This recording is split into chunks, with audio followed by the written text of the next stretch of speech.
आनंद शर्मा की लिखी हुई पूजा पंजाबी की आवाज में टिंड्रेला इन ज्योतिषलैंड भाग 1 द प्लेज।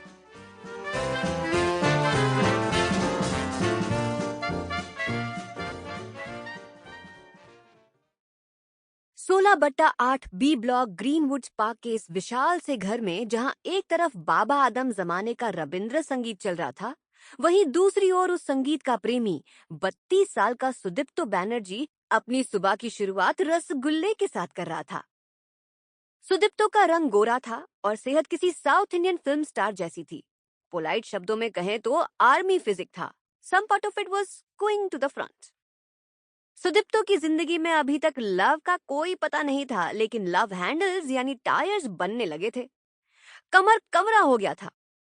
आईने के सामने सुदीप्तो अपने तोंद और मैन बूब्स का मुआयना कर रहा था। आज शायद पहली बार उसे इस बात का एहसास हुआ कि उसमें और रणबीर कपूर में कुछ तो फर्क है। शायद मम्मी को कोई मिसअंडरस्टैंडिंग हुई होगी, वरना वो उन्हें वेस्ट बंगाल का रणबीर कपूर नहीं बुलाती। कबर्ड के बाहर अजीब अतरंगी किस्म के कपड़े छितराए हुए थे। ऑनेस्टली उन कपड़ों से आईने के सामने खड़े इस गरीबों के रणबीर कपूर को जोड़ पाना उतना ही मुश्किल हो रहा था जितना अरविंद केजरीवाल और नरेंद्र मोदी को। दोनों थे टोटल मिसमैच। सुदीप्तो आईने के सामने मुस्कुराते मुस्कुराते कुछ बड़बड़ा भी रहा था। Neha, I love you. Neha Chawla family friends की बेटी थी और उसकी लव इंटरेस्ट भी। पिछले 12 सालों से सुदीप्तो दिल की बात जुबान तक नहीं ला पाया था। इसके कई रीजंस में से एक ये था कि जब भी वो किसी से अपनी फीलिंग्स का इजहार करता, लोग उसे अलग अलग तरह से रिएक्ट करते। कोई बोलता, she is way out of your league bro, तो कोई पूछता, are you high on drugs. लेकिन बॉलीवुड फिल्म विकी डोनर में वेस्ट बंगाल और पंजाब का मिलन देखने के बाद सुदीप्तो के दिल में उम्मीद की किरण जाग उठी थी।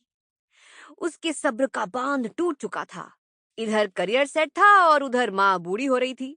सबसे बड़ी बात तो ये थी कि सामने से पेट निकलता जा रहा था और ऊपर के बाल घटते जा रहे थे। इट वॉज नाउ और never.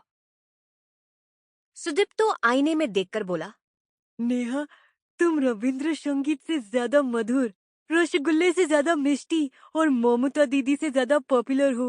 I love you. I will marry you. Shit, I mean will you marry me? আমি তোমাকে ভালোবাসি। ये उसकी अजीबोगरीब habit. Sample complete. Ready to continue?